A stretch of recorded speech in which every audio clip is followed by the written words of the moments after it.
اعوذ باللہ من الشیطان الرجیم، بسم اللہ الرحمن الرحیم۔ میں ہوں فاروق اوان۔ ناظرین، اس وقت پاکستان میں اگر کسی چیز کی قلت ہے تو وہ نون لیگ کے پاس بیانیے کی قلت ہے۔ نواز شریف صاحب گزشتہ 4 دہائیوں سے سیاست میں ہیں۔ وہ 80 والی دہائی میں سیاست میں آئے تھے، بلکہ 5ویں دہائی شروع ہو گئی ہے۔ 80 والی دہائی میں، پھر 90 والی دہائی میں، پھر 2000 والی، پھر 2010 والی، 2020 والی، اب 2023 جا رہا ہے۔ تو اس سے پہلے جتنی دفعہ وہ اقتدار میں آئے اور اقتدار سے نکالے گئے، ہر دفعہ اقتدار میں آتے وقت کوئی نہ کوئی بیانیہ ان کے پاس یا سپورٹ ان کے پاس موجود تھی۔ لیکن اس وقت ان کی خوش قسمتی یا بدقسمتی کہ ایک تو چوتھی دفعہ انہیں پھر سیاست میں آنے کا موقع مل رہا ہے، اگرچہ پوری دنیا میں ایسا نہیں ہوتا کہ اس طرح سے کرپشن کے چارجز میں اتنی بار نکالے گئے لوگ، اور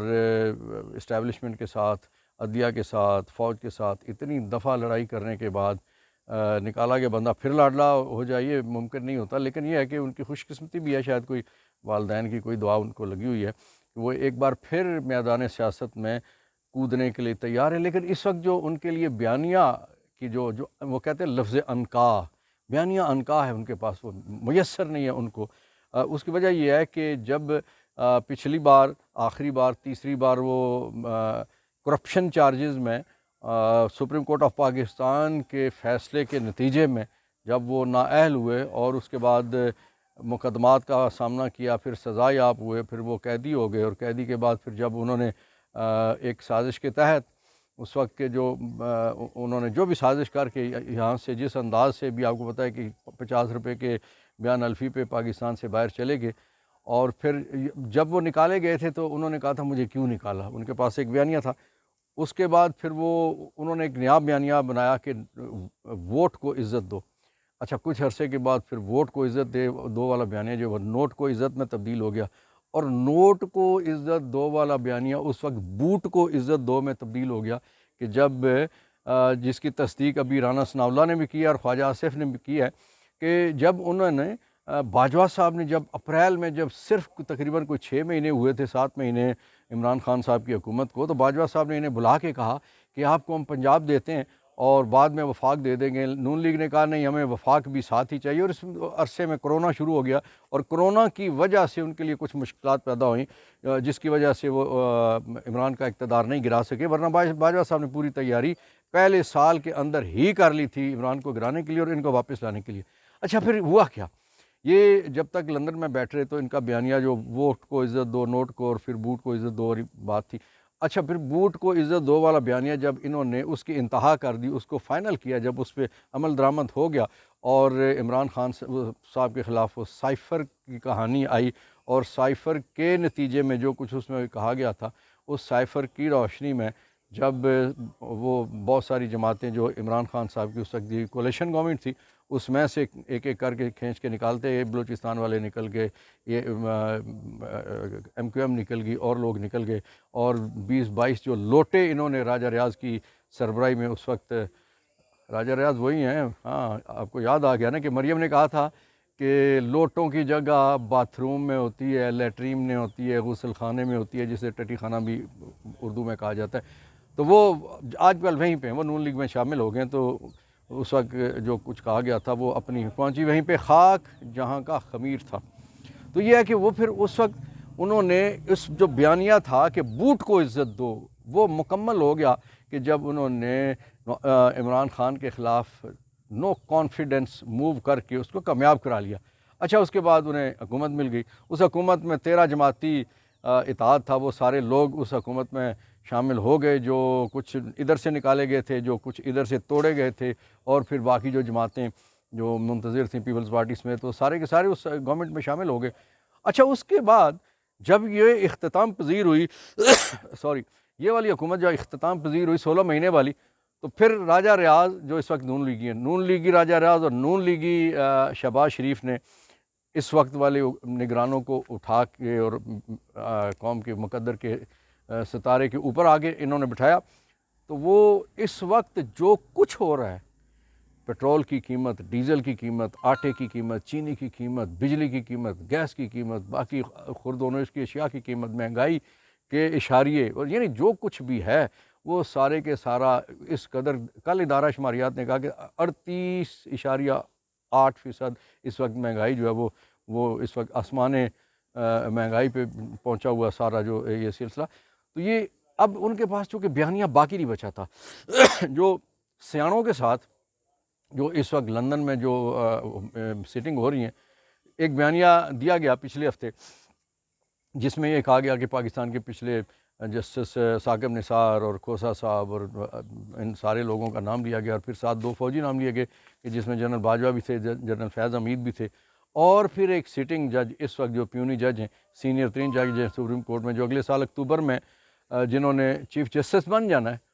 ان کا نام لے کے بھی. تو جب یہ ایک کیمپین شروع کی گئی نئے بیانیے والی، تو 48 گھنٹے نہیں ہوئے تھے شہباز شریف کو لندن سے واپس آئے ہوئے 21 اکتوبر کی تیاریوں کے سلسلے میں. تو وہ جب ان کو یہاں وہ جو چھوٹی چھڑی ہوتی ہے نا، ہمارے ہاں اس کو چمک کہتے ہیں، جب چھمکیں ان کو پڑی نا، تو وہ چھمکیں پڑنے کے بعد وہ بھاگے یہاں سے اور بھاگم بھاگ وہاں پہنچے. وہاں جا کے شہباز شریف نے اور مریم نواز نے اور باقی لوگوں نے جا کے نواز شریف صاحب سے یہ کہا کہ آپ کا یہ بیانیہ تو وہاں کسی طور پہ بھی مقبول نہیں ہے، لوگ اس کو ماننے کے لیے تیار نہیں ہیں. اس کی وجہ یہ ہے کہ یہ بیانیہ آپ کئی دفعہ پہلے دے چکے ہیں. اچھا، جب وہ غور کیا گیا کہ بھائی اس وقت ہم لوگوں سے کہیں گے کیا؟ عمران سے حکومت چھینی، 150 روپے والا تیل ہم نے اس وقت 332 روپے کا کر دیا ہے، جو 16 روپے والی بجلی تھی ہم نے 55 روپے کر دیا، اور اگلے آنے والے دنوں میں اور مہنگی ہو جائے گی. اور جو گیس تھی وہ کتنا، اس کا ریٹ ہم نے ڈبل کر دیا ہے. جو آٹا 55 والا تھا وہ 185 روپے پہ چلا گیا. چینی جو 70-75 والی تھی وہ 215 روپے تک بھی بکی ہے. تو انہوں نے پھر سوچ ساچ کے، تو انہیں کچھ سیاحوں نے یہ مشورہ دیا کہ جناب میاں صاحب بیانیہ آپ یہی رکھیں کہ جی احتساب کریں گے، ہم نہیں چھوڑیں گے باجوہ کو، نہیں چھوڑیں گے ہم جنرل فیض کو، نہیں چھوڑیں گے فلانے چیف جسٹس کو، لیکن ہم جو وڈے ہیں ہمارے ان کے ساتھ یہ طے کرتے ہیں کہ خدا را ہمارے پاس کہنے کو اور کچھ نہیں ہے، بیانیہ میں رہنے دے. یہ بات ہماری صرف اقتدار حاصل کرنے تک، بیانیہ تک ہوگی. اس کے بعد جب اقتدار ہمیں مل جائے گا تو ظاہر ہے پھر اقتدار ہمارا ہے، ہم سے کس نے پوچھنا ہے کہ ہم نے کیا کیا یا نہیں کیا. کیونکہ وہ بیانیہ جو ہے وہ اس کے بغیر ہم اس وقت ہمارے پاس پاکستان میں عزت ویسے نہیں ہے. تو بیانیہ کوئی کسی طرح کا ہمارے پاس رہ نہیں گیا. نہ ہم مذہب کی بات کر سکتے ہیں، نہ ہم سیاست کی بات کر سکتے ہیں، نہ معیشت کی بات کر سکتے ہیں، نہ کسی جمہوریت کی ہم بات کر سکتے ہیں. جو اس سے پہلے جتنی ہم باتیں کرتے تھے وہ ساری کی سارے بیانیے پٹ چکے ہیں، اور اس سے ہم چونکہ ریورس ہو چکے، اس سے ہم ریٹریٹ کر گئے، اس کو ہم نے بدل دیا، یو ٹرن اس نے لے لیا. تو اب یہ ہے کہ سیاحوں نے انہیں یہ بتایا ہے اور یہ چیزیں طے ہونا شروع ہو گئی ہیں، اور وہ کہ جناب بیانیہ تو آپ یہی رکھیں، لیکن یہ ہے کہ جب آپ کو اقتدار مل جائے گا تو پھر آپ نے اپنی اصل دکھانی ہے، اور پھر جو کچھ کرنا ہے آپ نے وہی کچھ کیجئے گا. آپ کو یاد ہے نا کہ کس نے آرٹیکل 6 کے تحت ٹرائل کرنے کے بعد اور پھر سزا دلوانے کے بعد پھر اسی مشرف صاحب کو باہر بھیج دیا تھا؟ ایسا ہی ہے نا جی، انہی کے دور میں گیا تھا. یہ ہے کہ اس وقت بیانیہ انہوں نے بڑا جارحانہ رکھا ہوا ہے، کیونکہ اور کوئی بات کہنے کو ان کے پاس ہے نہیں. جلسوں میں جب یہ آ کے کہیں گے نا تو لوگ ان سے پوچھیں گے کہ حضور آپ کا جو بیانیہ تھا کہ مجھے کیوں نکالا، مجھے کیوں نکالا کے بعد ووٹ کو عزت دو. پھر آپ نے بوٹ کو عزت دیتے ہوئے وہی جنرل باجوہ جن کا 13 دفعہ آپ نے یا 17 دفعہ گجرانوالہ کے جلسے میں ان کا نام لیا تھا، اور ساتھ جنرل فیض حمید کا بھی نام لیا تھا، باجوہ صاحب آپ نے یہ کیا، باجوہ صاحب آپ نے یہ کیا. تو وہی باجوہ صاحب کو آپ نے پھر ایکسٹینشن کیوں دی تھی؟ پھر انہی باجوہ صاحب سے آپ نے 16 مہینے والا اقتدار عمران کی حکومت گرا کے کیوں لیا تھا؟ انہی باجوہ صاحب کے جو تسلسل تھا آگے. ٹھیک ہے جی. تو وہ میں یہ سمجھتا ہوں کہ اس وقت میں نہیں سمجھتا، پوری قوم یہ سمجھ رہی ہے، پوری دنیا سمجھ رہی ہے کہ ان کے پاس اس بیانیے کے علاوہ کہنے کو اور کچھ بچتا نہیں ہے، اس لیے وہ اسی پہ ہی کھڑے ہیں اور قوم کو دھوکہ دینے کے لیے یہ سارا کچھ کر رہے ہیں. لیکن جب سے 2 بھری ہوئی گاڑیاں نیب ریفرنسز کی، جس میں 80 کیسز اسلام آباد والی عدالت میں اور باقی سکھر سمیت اور باقی جگہوں پہ جہاں جہاں احتساب کی عدالتیں وہ مقدمات کھل گئے ہیں، تو اب مشکل ہوتا جا رہا ہے کہ نواز شریف صاحب 21 اکتوبر کو واپس آئیں. اچھا، دوسری طرف ایک اور جو پیپلز پارٹی کے لیے مشکلات ہیں، اب پیپلز پارٹی کے پاس بھی بیانیہ کوئی نہیں ہے. وہ نہ نوٹ کو عزت دو، نہ بوٹ کو عزت دو، نہ کوئی اور، نہ کوئی لڑائی، نہ احتساب، کچھ نہیں کہہ سکتی. اس کی وجہ یہ کہ احتساب کو وہ کہہ سکیں. سب سے زیادہ کیسز جو رپورٹ اس وقت آئی ہے کہ جو ریٹرن ہوئے ہیں ریفرنسز جتنے، سب سے زیادہ پیپلز پارٹی کے ریفرنسز ہیں. سب سے زیادہ ان کے لوگ اس میں ملوث ہیں احتساب والی وہ بات کر نہیں سکتے۔ اب جو ایک بیانیہ بلاول صاحب نے بنانے کی کوشش کی ہے کہ جی لیول پلینگ فیلڈ، یہ وہی بیانیہ جو 1 سال پہلے مریم نواز جو ان کا بیانیہ تھا، تو اس وقت لیول پلینگ فیلڈ وہ کس سے مانگ رہے بھائی؟ جن کے ساتھ مل کے آپ نے حکومت مرکز کی گرائی عمران کی، اور کس سے آپ بیانیہ مانگ رہے ہو؟ 3 مسلسل 5 سالے یعنی 15 سال آپ کمپلیٹلی لگا چکے ہیں سندھ میں ریگولرلی کنٹینوسلی، تو وہاں حال کیا ہے؟ گٹروں کے ڈھکن نہیں ہیں، لوگ گر کے مرتے ہیں گٹروں میں، اور کتا کاٹ جائے اور سانپ کاٹ جائے تو اس کے کاٹے کا انجیکشن اور ویکسین نہیں ہوتی اسپتالوں میں۔ تو آپ کے پاس کچھ بھی نہیں بچا تھا بیانیہ، آپ کے پاس بھی انکا تھا، اس لیے آپ نے بھی بیانیہ بناتے ہوئے نیا ایک بیانیہ بنایا کہ لیول پلینگ فیلڈ، اگرچہ اس وقت لیول پلینگ فیلڈ صرف ایک آدمی کو چاہیے، وہ ہے قیدی نمبر 804، جس کے بارے میں گلگت سے یہ نعرہ شروع ہوا ہے کہ نہ وہ باغی نہ غدار، میرا یار تیرا یار سب کا یار، قیدی نمبر 804۔